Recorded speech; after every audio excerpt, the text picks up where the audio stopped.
on Pure West Radio with O.C. Davis, MG of Neyland. It is Tuesday, and here we call it Grati-Tuesday, and we're being joined by Reverend Sophie Borada. Morning, everybody. It's lovely to be here again. It feels like it's been a really long time since I was last on the show. Yeah. I think that's because I've had holiday, and then before that, Tom, you were on holiday, weren't you? And there was all sorts of things going on, and so it just feels like a really long time. So it's great to be back. You've got it. The newborn that we caught a glimpse of when I last chatted to you is now a teenager. He's not quite there yet, but it's very cute, though. Very, very cute. Oh, gosh.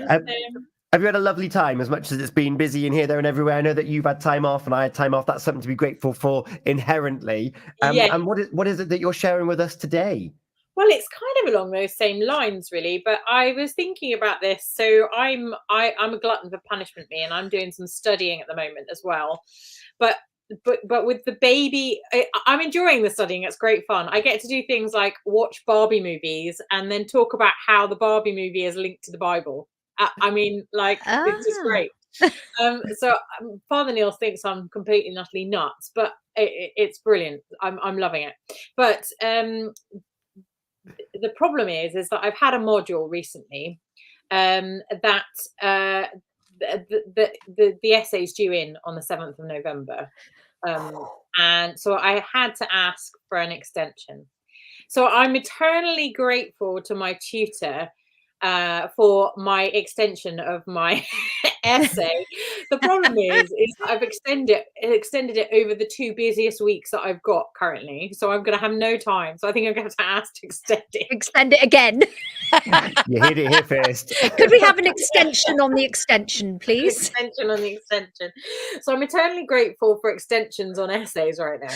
But also, I was thinking about it from this morning. Father Neil and I were talking about it this morning as we were recording, and do you know, the Pharisees and the scribes, they were just they were a glutton for punishment in terms of laws and legalities. Like, everything that they did, it had to be so. You know, they had to go to the temple every day at the right time. They had to make sure that they did their burnt offerings or whatever it was they were doing. They were really legalistic about their faith, and I think what Jesus did was he came in and said, "You're missing the point here, guys. You're missing the point. You know, all these laws are all very well and good, but if you're not changing your heart, then actually the laws are not really very helpful." And so Father Neil and I had a chat about this morning. I was thinking about this, how wonderful it is that Jesus kind of comes into our lives and he says, do you know what I want you to do the most is to love me, and so that I can love you back. I want you to spend time with me, and I want you to look after yourself and to look after each other.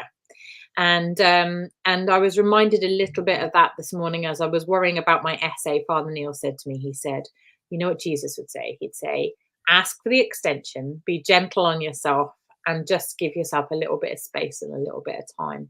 And don't worry about the legal side, he says. And just like, so just take a step back. I mean, obviously there are rules in this world that we need to follow, but actually, a lot of the time, the rules that we put in place are rules that we need to ignore. You know, a good rule is there to be broken, right? It's things like getting from A to B, but safely, and you know, isn't it? It applies to lots of different things. But like you say with the essay, as long as your health is going to survive throughout this time, it's okay to have that extension.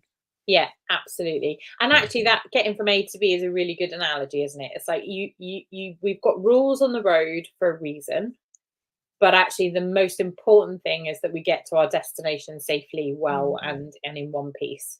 Yeah. So really, really good analogy, Gina. There you are. Wish I thought of that. But I suppose one with laws and rules as well is that in this present day, there's expectation And there's a lot of they become unwritten rules that we then need to live our life by, and then trying to, oh well, I should do that, and I should be doing this, and this person expects this of me, and then all of a sudden you're being weighed down by thoughts and feelings, which are almost even harder to break free of those laws. So what are ways that we could be a little bit kinder to ourselves, Reverend Sophie? Yeah, you're right, aren't you? Because we do put expectations on ourselves. Do you know, I think one of the biggest problems that we have is that we spend an awful lot of time worrying about how quickly to respond to emails. Okay, so there used to be a time where you'd write a letter to someone and you'd expect a reply probably 2-3 weeks later, maybe. Now we expect a reply within 20 minutes. Yeah. And I'm sorry, it's just not, it's not feasible. So I've, on my emails now, I've put on my emails, I will aim to get back to you within 24 hours. If it's a particularly busy time, you're looking at a week. If I haven't got back to you within 2 weeks, then email me again or give me a phone call. Yeah. And I've actually put that, and I've put on my thing, my admin day is Monday, so it's most likely you're going to get a response from me on a Monday. And I put that on my emails, and I'm letting myself off from not answering emails, because actually that's one thing that we could all go round in circles over and over again about. Yeah, I think it's coming back, isn't it? You know, like you say, years ago, we'd expect a reply because we were sending letters, you know, the following week or a week after.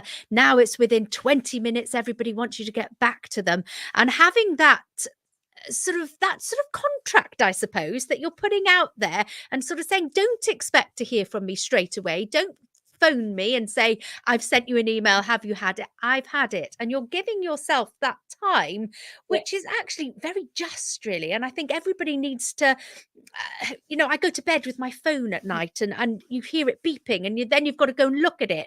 It's not good for us.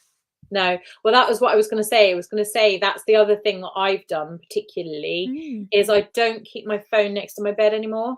Yeah. So my phone now goes into my study to charge.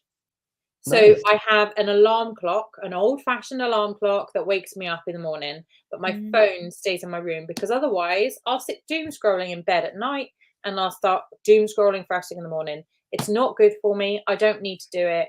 I'm stopping it. Yeah, and I just think rest. I just think we need to be really, really careful. These are tools for us to use. They shouldn't be ruling our lives.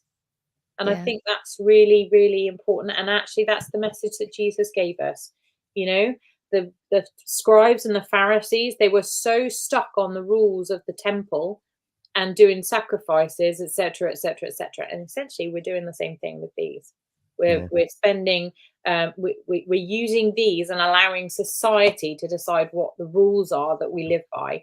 And actually, the rules that Jesus, even if you're not a follower of Jesus, the rules that he's set to live by are a really, really good model for living and living well.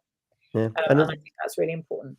And one thing that I like that you mentioned here on 2 separate occasions is communication. Father Neil saying you need to communicate that you need that extension, be kind on yourself. You're communicating via your autoresponder on email. These are my parameters that I'll get back to you. As long as people are aware, then that's fine. And you're giving yourself that breathing space. I'll get back to it when I can. They know, they're aware. And if it is urgent, of course, you can then prioritize it. But not everything gets prioritized by default, which is great.